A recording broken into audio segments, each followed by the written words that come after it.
Muito antes de The Boys, a DC Comics lançou uma série em quadrinhos que mostrava o lado, digamos, mais picante do mundo dos super-heróis, né? Não tinha violência, não tinha drogas, os heróis realmente eram heróis. Mas a safadeza tava lá, tinha safadeza lá. Não chegava a ser nível The Boys, mas era uma revista que mostrava o que a Liga da Justiça não mostrava, ok? Que revista é essa, Pedro? Calma. O nome da bagaça era Young Heroes in Love. Né? Foram 18 edições em que a pegação tava liberada. Pega sexo total. Você ficou curioso? Lógico, você ficou curioso, eu te conheço, rapaz. O que é isso? Reclama da capa, mas você tá aqui, né? Este lugar me dá nojo. Afasta a molecada da sala. Você vai descobrir agora quem eram esses heróis, quem pegava quem e quais personagens famosos da DC chegaram a fazer parte dessa bagunça. Vamos ver, vamos lá.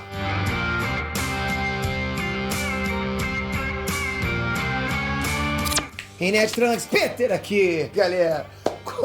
Quando as revistas em quadrinhos super-heróis apareceram, tá? Elas eram focadas mais no público infantil. Não rolava romance nível novela das 8, com aqueles beijos pingando, não é isso não. Quando tinha um interesse amoroso, o lance era mais aquela troca de olhares, aquela coisa assim, tipo que você faz no Tinder, aquela foto que você tira, sabe? Segurar na mão, sair pra tomar um milkshake, aquele tipo esquema americano mesmo. Aquela coisa bonitinha, sabe? De Grease, né? Dos tempos da Brilhantina.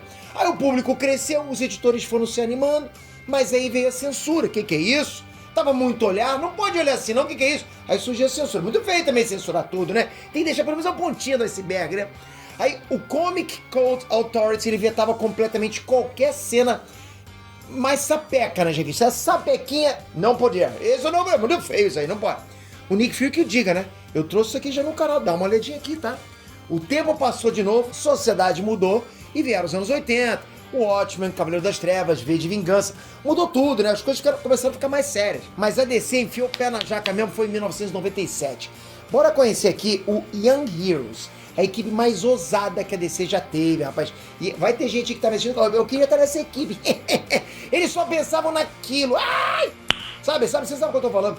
Então, antes de falar sobre isso, se inscreve no canal, porque olha, tipo de vídeo assim, só aqui, você não vai ver em outro lugar esse tipo de vídeo, impossível. Então se inscreve aqui, ativa o sininho e vamos seguir. Se puder também, tiver no embalo, vai querer estar no embalo hoje, né? Você tá até agora nesse vídeo, então aproveita e ativa o sininho, já falei.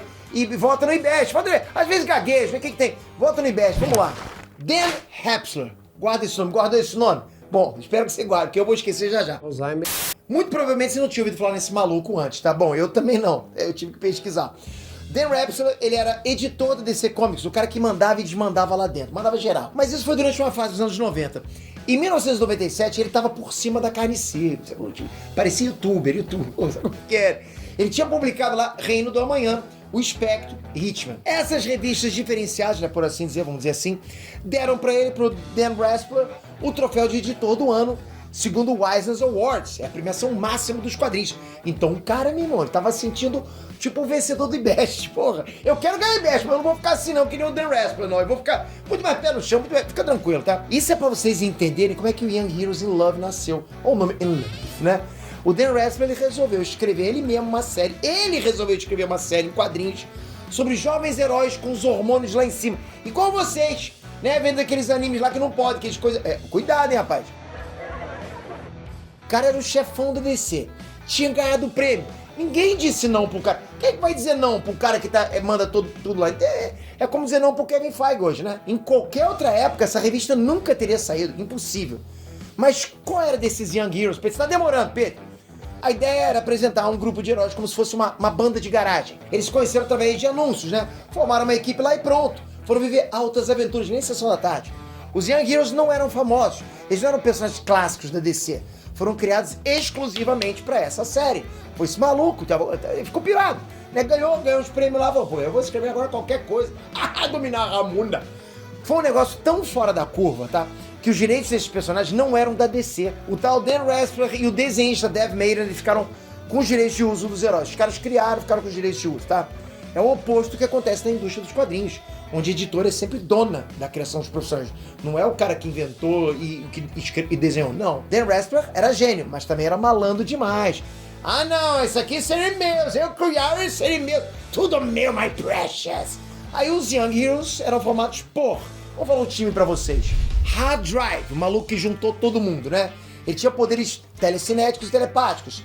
Off-Ramp tinha capacidade de criar portais de teleporte e pulava neles com um carro. Sério, de verdade, é isso mesmo. Monster Girl, que era uma metamorfa de origem alienígena. Bonfire, uma heroína com poderes de fogo. Thunderhead, né, tinha super força e invulnerabilidade. Frostbite, um cara esquisito lá com pele azul e poderes de gelo, né, Frostbite. Junior, sim, o nome do cara era Junior, era o mais inteligente do grupo e tinha o poder de medir 15 centímetros. É isso mesmo. E é isso, ele não podia mais mudar de tamanho, ele só tinha esse, o poder dele era esse. Zip Kid, uma garota que tinha o poder de alterar o tamanho, né, voar e disparar rajada de energia, ou seja, era Vespa, concorda? Já na primeira edição, tava claro que esses caras não estavam ali só pra combater o crime.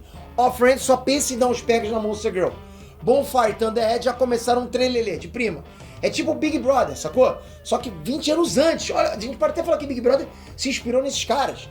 Já ali na introdução, você já vai vendo que vão se formando casalzinhos, né? Pô, um bando de gente sarada, com roupa apertadinha, né? Aquelas coisas, máscara, cheia de fogo. É óbvio que vai rolar alguma coisa quente ali dentro.